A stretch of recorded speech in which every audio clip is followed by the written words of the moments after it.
Again, good evening. Georgetown NAACP, number 5520. Today we acknowledge the resignation of Austin Beard from the Georgetown County Council, District 5. In the words of author Nicholas Sparks, it's never too late to do the right thing. It is only appropriate after due process and unanimous decision by the Georgetown County Board of Voters Registration.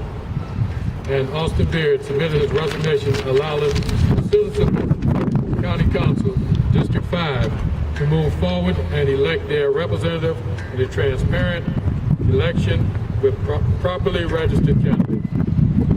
The Georgetown County NAACP will continue its mission of ensuring all elections are fair and transparent for all citizens of Georgetown County.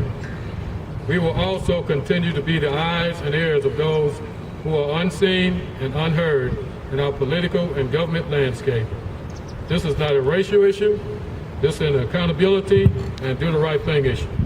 From day one, a diverse group of concerned citizens have worked to protect the voting rights of the citizens of District 5, a majority white district in Georgetown. We encourage Georgetown County Board of Voters Registration and Election to schedule a special election within the appropriate time. All residents interested in representing District 5 should step up and take very serious the needs of County Council District 5 to be an effective representative of the people. During the course of our research regarding Austin Beard's situation, a number of other concerns were brought to our attention regarding the operations, personnel, and administration of Georgetown County government. These concerns include the hiring of unqualified individuals as department heads over highly qualified candidates, nepotism within county government hiring practices, both are a reflection of the lack of oversight the county council as required by its own recruitment and hiring policies. It has been a number of years that the county administrator, Sal Heavenway, has not received a document annual review. Yet questions remain about his contractual or employment agreement, salary, and pay raise of this individual responsible for daily operations of our country. What was the starting salary 10 years ago? What is the starting salary? What is the salary now? These are questions the citizens of Georgetown County have a right to know. At this very moment, County Council is in a budget meeting with over 30 department heads and only 2 are minorities. Is there racial bias in the hiring practice of Georgetown County government led by Sal Hemingway administrator? Also, how were funds spent and prioritized in the reconstruction of roads in Georgetown County? This county employee personally benefits from decisions regarding road constructions in Georgetown. It is time for county councils to step up, stand up, and do its job and provide oversight, accountability over county employees, starting with county administrator. It is time for county council to open an investigation, demand accountability and transparency. This is just the beginning of getting answers to the many questions in Georgetown County government.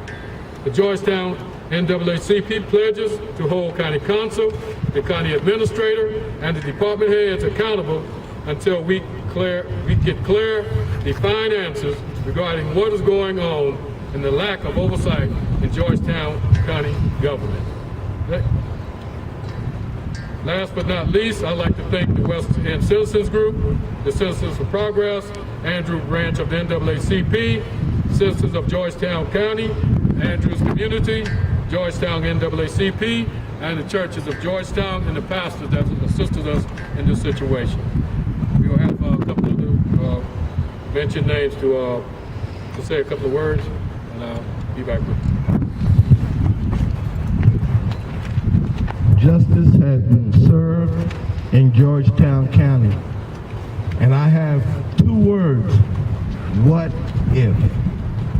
What if Austin Beard had been elected chairman of county council? What kind of government would we have? What kind of mess would we be in right now? It's time and it shows that God is still in charge. We went up against the machine. We were little in numbers, but we were mighty. It was like David fighting Goliath. And we just hope that council will open their eyes and see and listen to their constituents, because we have a voice and we're not always wrong. We've talked to several councilmen before the election. They knew what was coming. Thank you.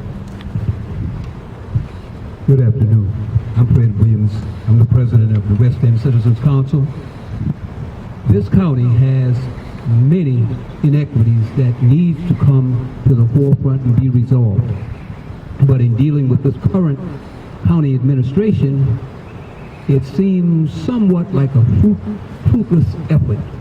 But we will not be deterred. We will not give up. We will not surrender. We're not going to get tired, and we're not going to go away. Because all we are looking for is fairness as far as equity and the allocation of monetary funding for projects. They have a common practice of doing things, and then they alert the citizenry after the fact, after they spend the money, deciding to do with it what they feel justified, and never talk to the people. That's crazy. That's a funny way to run a government. But those practices are about to end. I thank you.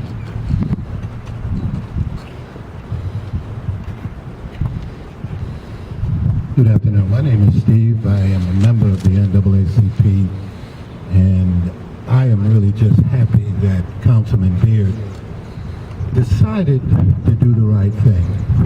And his timing, even though it's a little bit late, it's on time, because Georgetown is now in the competition of being one of the best small towns in America. And we also have a week from now the Palmetto Day of Giving. This is one of the best gifts that we could have gotten. Our citizens, our people, particularly our children, need to see honest politicians. They need to see honesty and integrity. All of us makes mistakes. In fact, if you can't make a mistake, you can't make a thing. But you have to own up to it once you make a mistake. And so I'm happy he finally owned up to it. I don't know who persuaded him. He could have done this a month and a half ago, 2 months ago. He knew it was in the wrong, but that's okay. Now our community can begin the healing. You know, it was just a few months ago, our new mayor, Mayor Barber, was ill and had to be hospitalized, and he understood that that was a personal thing, but yet the rumors were flying that our mayor was AWOL, as if he was Mark Sanford in South America somewhere. So, and he was a duly elected mayor, you see. So we need to understand that we're going to hold our politicians to a higher standard because our children are watching. And as Wesley has said, the citizens know and understand that he was not their representative and they were not being duly represented. So I'm happy. This is a good day for Georgetown.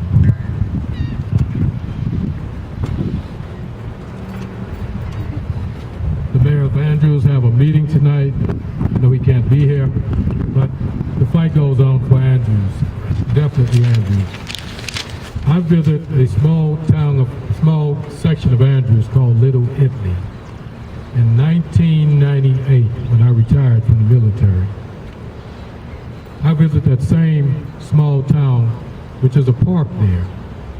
In 1998, those same people, as Austin Baird stated, he did a lot for those people, whatever that meant.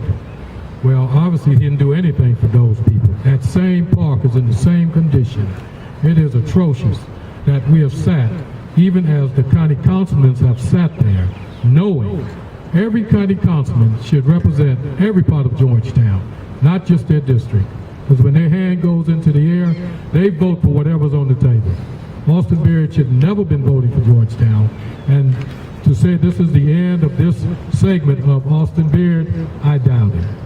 So more to come, more to come. We will meet again with our attorney and we will deal with the issues as it comes forward. God bless you all. Thank you for your time. Be subject to any questions. I'll ask one that was posted on our live feed since you started. What does this have to do with the NAACP? That's what somebody's supposed to. It has everything to do with the NAACP. The NAACP is fighting for equality, civil rights, political actions of individuals that are not doing the right thing. We follow up on elections. This was one of the election follow-up after the November election, and we noticed there was a P.O. box on his residency filing application. P.O. box is not a resident. That's a red flag by itself. Every other one's had a resident. We start digging into the bushes and coming out, there was always there was a P.O. box. Everywhere we went, there was a P.O. box. Then came 510 Magnolia Drive, which he never lived.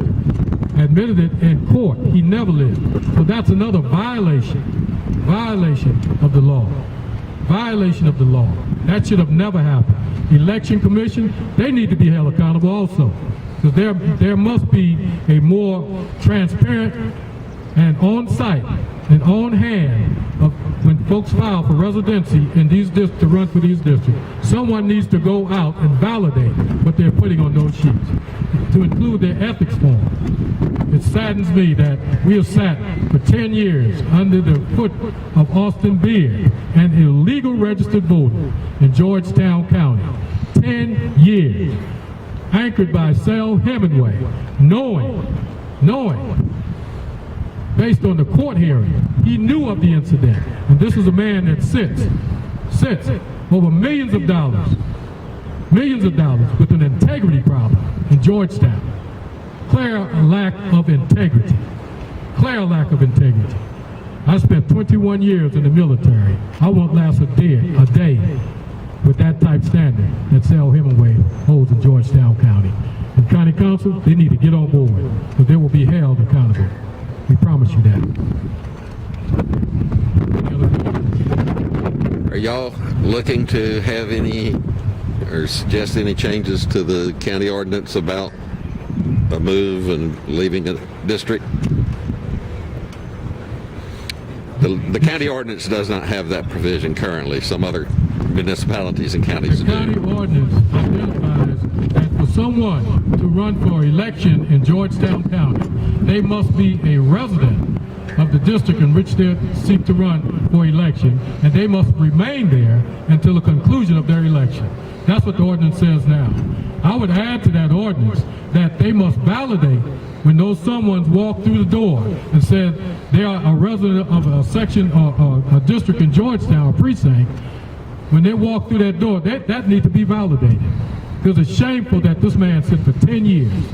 Shame on county government. So they should be held accountable for this also. County council need to be held accountable by the citizens that they represent. And I don't agree with any one of them up there that sit back knowing this. And they knew about it. I know 5 of them knew about it, because I asked 5. And the statement was, well, this been going on. That saddens me. When a man could sign the budget as a vice chairman of the county council with his signature block on it speaks volume. When we have a sick man, which Johnny Morant was at the time as the county councilman, he should be signing form. It's not his duties to put a signature block on a county government form. That's not his duties. Robert Rules of Order say different. Any other questions? If Mr. Beard moves back into Andrews or the District 5 area somewhere before November 2020 or filing period 2020, would you oppose his running again? There is law that governs when Austin Beard runs again. And I think we need to check the law, and the county of Andrews should be opposing Austin Beard running again. The citizens should speak. The government should speak. He sent it back to the county government, and the county government need to handle its business.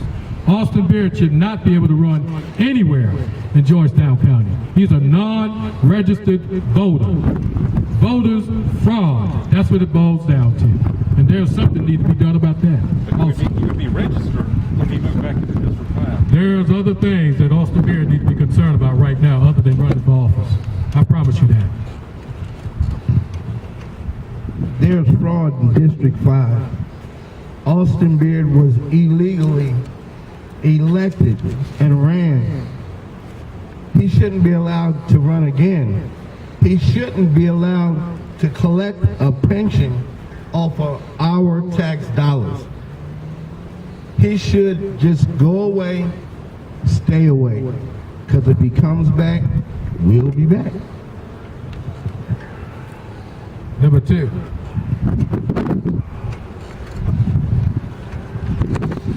This man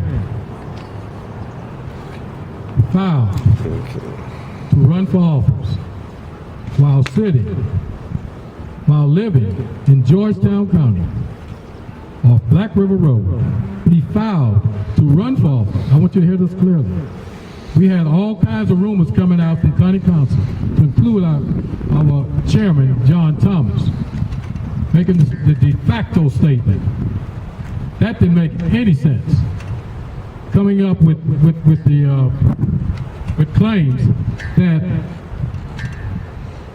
he had the right to move out of the district because of sickness and things of that nature. He never lived in the district.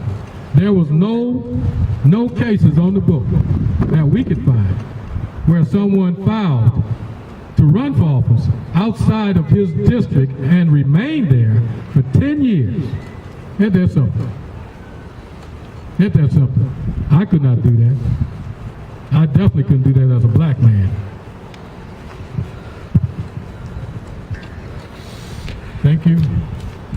You had mentioned today and on previous occasions that you believe that the situation has racism as a component of it.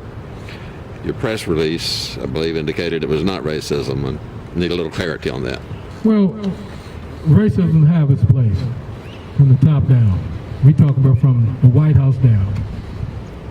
If it looks like a duck, it walks like a duck, and it quacks like a duck, it's a duck. I'm going to leave it there. But it has its place. If it looks that way, once we do the investigation, we will call it that. Any other questions?